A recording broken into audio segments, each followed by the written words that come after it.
Família de oração. Olá, réis mortais, cá estou eu. Hoje eu queria falar com você uma coisa muito interessante, né? Vou contar uma experiência que eu tive, né? Gente, é importante você ter um pai ou uma mãe de oração que intercede por você, principalmente quando você vai viver as coisas deste mundo, né? O bom é não viver, né? Mas quando você vai viver, sempre tem alguém ali que vai buscando por você para que Deus te guarde, te proteja dos perigos, das garras do inimigo, né? Eu passei por isso e eu acredito que eu tô vivo até hoje por conta dessas orações, por conta das intercessões, por conta também do meu coração, que Deus conhece meu coração de uma pessoa boa. Uma pessoa, vou contar pra vocês, uma pessoa fez um encantamento pra mim, né? Pra mim considerá-la como amigo. E eu, assim, todo mundo falava que ela não era minha amiga, que já contei isso aqui várias vezes, né, gente? Mas vou contar esse episódio específico, que ela não era minha amiga, não era minha amiga. E aí, eu não conseguia enxergar. Sabe, os perfeitos cegos, são aqueles que não querem ver. Eu não conseguia enxergar. A pessoa fazia de tudo, não trabalhava, era uma pessoa exploradora. Nossa, gente, eu tô traumatizado, sabe? Eu vivo falando dessa pessoa porque eu estou traumatizado com essa pessoa. Essa pessoa me traumatizou tanto na vida, que eu desgostei das pessoas. Eu não consegui mais confiar em ninguém, mais acreditar em ninguém, né? Eu perdi a esperança, eu nem quero ter amigos deste mundo, não quero. Muito obrigado. Tô dispensando, dá pra outro. Quiser ser meu amigo, ó, não temos inscrições abertas para ser meu amigo, tá? Estou dispensando, né? Pode passar pra outro. Esse presente aí pode dar pra outro, eu não tô precisando não. Meu amigo é Deus, meu pai, minha mãe e minha irmã. E aí ela fez um encantamento pra mim. Eu não conseguia enxergar, e eu fiquei durante anos, assim, sabe? A pessoa pintando, falando que me bancava, falando que eu que era isso, que eu que era aquilo, que ela era Madre Teresa de Calcutá, tá? A Madre Teresa, que ela tava pra me ajudar, que ela morria de pena de mim. Como é que você vai ter pena? Gente, eu fiquei pensando assim, né? E que eu morria de inveja dela. Eu falei assim, gente, eu tenho inveja de alguém que não tem nada na vida. Pra gente ter inveja de alguém. Porque geralmente quando a gente tem inveja, ou cobiça, é porque o outro tem alguma coisa que a gente não tem, né? No caso, assim, a pessoa não tinha nada pra me oferecer, nada. Tinha uma beleza ali que chamava muita atenção, mas eu já sabia que esse negócio da beleza é muito superficial, né? E a beleza, assim, ela se vai com o tempo. E aí eu lembro de um episódio depois de anos, quando Deus já estava começando a me libertar dessa pessoa, né? Que eu já estava começando a ver, a voltar a enxergar. Eu lembro que essa pessoa, ela me oprimia muito, assim.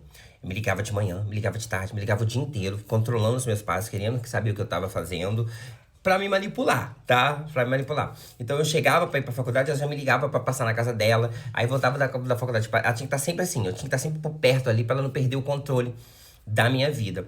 E com o passar do tempo, quando Deus foi começando a me libertar, eu já fui me afastando, já fui tendo outras pessoas, porque eu sempre. As pessoas sempre falavam comigo, ai, que você anda com esse cara. Esse cara, assim, sabe, ele não gosta de você. Todo mundo sabe que é você que paga as coisas, que é você que faz isso, que você faz aquilo. E ele fica aí nas suas costas e depois ainda fala mal de você. Dorme o dia inteiro. É um viado preguiçoso. Vagabundo, né? Ordinário, todo mundo falava comigo, falava, ele não presta. É uma pessoa. E de fato, gente, era uma pessoa ruim. E aí eu lembro que num dos episódios, quando Deus estava me libertando, porque Deus usou a própria cunhada de dentro da casa dele, a Elisângela, né? Pra poder me libertar. Quando a Elisângela falou comigo, certas coisas, que eu comecei a entender, que eu comecei a enxergar. E ali, a partir daquele momento que ela falou comigo, que ele não era meu amigo, que ele tinha falado mal de mim na casa dele lá, que ele falou que morria de pena de mim. Aí eu falei, ah, é? E o pai e a mamãezinha dele apoiando, falou, né? Falou que eu morria de inveja. O pai, não, o Michael sempre teve inveja das pessoas, porque ele era uma pessoa que sempre se relacionava com muitos caras. Assim, né? Eu falei, gente, quando eu quero alguém, eu tenho disposição pra ir lá. E eu nunca tive necessidade, assim, de ficante, de ter que ficar com alguém, assim, eu sempre corri atrás, eu sempre fui muito bem determinado, muito... Gente, olha, eu conquistei coisas na vida com minha determinação que Deus sabe. E aí eu lembro que eu tava um dia na casa, essa pessoa me chamou pra sair, e assim, gente, olha, eu trabalhava, 7 horas da manhã eu tinha que estar na empresa do meu pai, e aí, ó, eu chegava umas 5 horas, 5 e meia em casa, tomava banho, ia pra faculdade, que eu tinha que estar na faculdade 7 horas da noite, né? E aí eu chegava em casa meia-noite, 1 hora da manhã, ou quando eu chegava em casa, esse menino ele me cercava, e o que que acontecia? Ele me segurava na rua até 4, 5 horas da manhã, uma vez me segurou até 6 e meia da manhã, gente. Assim, eu tive que ir pro trabalho com a roupa do corpo, eu cheguei lá, não tava aguentando nada, e ele dormiu o dia inteiro, ainda falou que ele que tava cansado, que ele tava cansado. Ai, pra você ver. Mas aí ele tinha feito essa obra, esse encantamento pra mim, e eu fiquei cego. Eu lembro que um dia eu pisei na casa dele, quando a banheira dele já estava me alertando. Eu pisei na casa dele, e aí quando eu pisei na sala da casa dele, juro, parecia que eu tava com os olhos fechados. Parece que meus olhos fizeram assim, ó. Eu abri os olhos e eu vi um clarão. E aí eu perguntei, eu falei, gente, aonde que eu tô? E aí, nisso, de aonde que eu tô, ele falou, que isso, tá ficando doido? Você tá na minha casa. Aí eu falei assim, ai, tô passando mal, vou ter que ir embora. Ele, não, a gente vai sair. Saí das minhas costas, né? Falei, não. Virei as costas e fui embora. A partir daquele momento ali, Deus quebrou todo esse encantamento, todo esse feitiço, porque ele era espírita, né? Então ele... a religião dele, eu não sei, porque ele não falava muito da religião dele, ele era muito superficial em relação a isso, mas hoje, lembrando, tendo essas memórias, né, na minha coisa, eu achei aquilo muito esquisito, né? Parecia que eu tava com os olhos fechados e de repente, parece que as cortinas se abriram, gente, e foi assim, uma imagem muito clara, parecia, sabe, aqueles holofortes, quando põe assim, você faz até assim, e eu perguntando onde que eu tava, como é que eu fui parar naquela casa, né? E as pessoas se fazendo desentendidas, né? Porque ali todo mundo mexia com forças ocultas, né? Malignas. E era o que me prendia a essa pessoa. E meu pai e minha mãe sempre orando, sempre me alertando, fazendo vigílias aqui em casa. Eu chegando de manhã, muitas vezes o povo da igreja aqui na porta, e eu chegando daquele jeito, né, gente? Daquele jeito da barrada.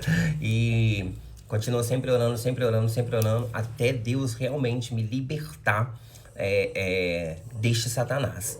Porque essa pessoa foi uma pessoa tão ruim, ela me causou tantos traumas, tantas coisas, traumas psicológicos, eu tenho tantas lembranças horríveis do período que eu fiquei escravizado, que parecia que eu estava no Egito e ele era faraó, só dando chicotada. E eu tinha que trabalhar, eu tinha que ralar e ele só desfrutando. Então, como eu tava falando, gente, esse foi um dos episódios da manifestação sobrenatural do poder de Deus. Gente, Deus é minha testemunha. Eu juro, eu vi um clarão aqui. E aí, a partir daquele momento, na hora que eu olhei pra cara daquela pessoa, eu vi o próprio demônio reencarnado. E me deu uma ânsia de vômito, um nojo, sabe? Eu fiquei assim, foi uma sensação muito esquisita. Eu virei as costas, falei que tava passando mal e vim embora pra minha casa. E aí, a partir daquele momento, eu fui encontrando com a cunhada dele esporadicamente. Essa menina namorava o irmão dele. Eu fui encontrando com ela esporadicamente, ela foi me alertando do que os assuntos que rolava lá na casa, né? Porque ele que era um drogado, e aí ele falava que era eu que me drogava, né? Ele se drogava no meu dinheiro, porque eu era bobinho, eu achava que era meu amigo, então eu dava dinheiro. Bebia, se prostituía, pintava e bordava. Tanto que viveu pouco, né? Morreu de AIDS. Infelizmente, assim, né? Felizmente não, né? Pessoas ruins merecem castigo. Essa que é a verdade, assim. Eu não tenho pena, não consigo ter remorso. Eu sinto pena de mim, que tive que tolerar muito tempo uma pessoa assim, todo mundo falando que era uma pessoa ruim. Ninguém conhecia ele aqui no bairro, ele ficou conhecido através de mim. Porque eu já era conhecido por causa da história da minha família, mas ninguém conhecia e ele achava que ele era a estrela, que ele era isso. E foi uma estrela realmente, uma estrela cadente, né, gente? Ele morreu com 24 anos. Morreu muito novo, mas foi a pior pessoa que eu conheci na minha vida. Eu faço terapia hoje em dia, e aí eu sempre fico comentando sobre isso, sabe? Porque agora eu consigo enxergar tudo, que ele já tem 13 anos que ele morreu. Ele faleceu. Então só agora que eu consigo ver tudo aquilo que essa pessoa fez comigo, né? Então hoje eu sou uma pessoa mais reclusa na minha vida, entendeu? Eu não confio nas pessoas, eu não confio em quem quer namorar comigo, eu não confio em pessoas que falam que são amigas. Eu trato as pessoas superficialmente. Eu confio no meu pai, na minha mãe, na minha irmã, mas eu confio mais, assim, mesmo meu pai e minha mãe, confio em Deus, né? Mas eu confio mais nos meus cachorrinhos. É Deus e cachorrinhos, depois pai e mãe. Mas é isso, gente. Foi a manifestação de algo sobrenatural de Deus, né? E tudo isso através do quê? Do meu pai, da minha mãe, da igreja orando, eles fazendo campanhas de oração pra poder me libertar. Demorou uns 4 anos? Demorou. Mas a libertação veio. E quando a libertação vem, gente, é algo assim tão satisfatório. É algo tão libertador mesmo, sabe? Parece que tira um peso das suas costas, né? E hoje eu evito de passar em frente à casa dele. Evito até de encontrar com os parentes dele, porque eu não quero nunca uma relação que me ligue a este passado horrendo, horroroso, né? Eu tento esquecer. Eu só não esqueço porque senão eu cometo os mesmos erros com as outras pessoas. Mas é isso aí. Espero que você tenha gostado dessa experiência.